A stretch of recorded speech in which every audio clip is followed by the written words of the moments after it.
Guys, lu semua udah lihat belum? Yang rame nih drama Safri and Jule muncul lagi babak episode terbarunya. Abis hilang lebih dari sebulan, gak ada jejak, gak ada story, gak ada bocoran. Tiba-tiba jedor. Netizen nemuin lagi tuh dua sejoli kontroversial, Safri dan Jule. Kali ini bukan di Indo, tapi ke gap di Malaysia cuy. Go internasional di kalenya. Jadi gini ceritanya, rame banget. Netizen bilang mereka ngelihat sosok mirip Safri and Jule lagi jalan di Kuala Lumpur. Lu bayangin ya, udah sebulan ngilang, akhirnya munculnya bukan di KL Kemang, bukan di SCBD, tapi KLCC Malaysia cuy. Gile, upgrade lokasi, staycation lintas negara. Dan netizen langsung pada komen, wah kalau di Indo udah gak aman, pindah negara ya bang.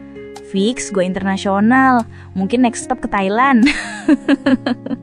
Ya ampun, mulut netizen emang pinter banget bikin punchline.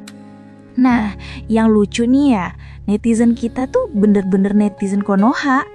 Mau lu sembunyi ke planet Mars juga kayaknya tetep ketahuan. Ada aja yang motoin, ada aja yang ngepost. Bang, nih bang, gue ketemu doi. Cie, udah keluar sarang. Sampai Mimin mikir, ini bocil netizen pada kerja apa sih? Kok bisa standby di semua negara? Kayak ada cabang resminya gitu loh. Netizen Indonesia Pusat Internasional. Ada juga yang nyeletuk, kira-kira mereka ke Malaysia ngapain ya? Jangan-jangan tanding lato-lato internasional. Ya netizen mah kalau udah nyamber suka gak masuk logika, tapi lucunya dapet. Yang bikin heboh lagi, padahal nih ya, di Indo kabarnya gugatan cerai dari Daehun udah masuk ke pengadilan Jaksel. Tapi Julenya, dari video yang viral sih, kelihatannya enjoy living life, staycation, traveling, jalan-jalan sama sosok yang disebut netizen sebagai Safri. Ya balik lagi ya bro, itu urusan rumah tangga mereka. Kita cuma lihat dari kacamata publik yang berseliweran di sosmed. Intinya sih ya, drama rumah tangga itu rumit. Kadang apa yang kelihatan di sosmed cuma 10% dari kenyataannya.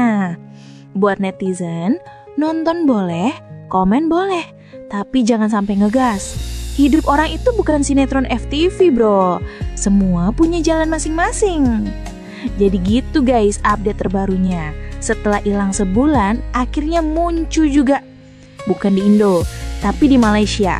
Kalau nanti muncul episode lanjutannya, Mimin kabarin lagi. Jangan lupa like, share, subscribe, biar Mimin makin niat ngulik Dramaverse yang gak ada abisnya.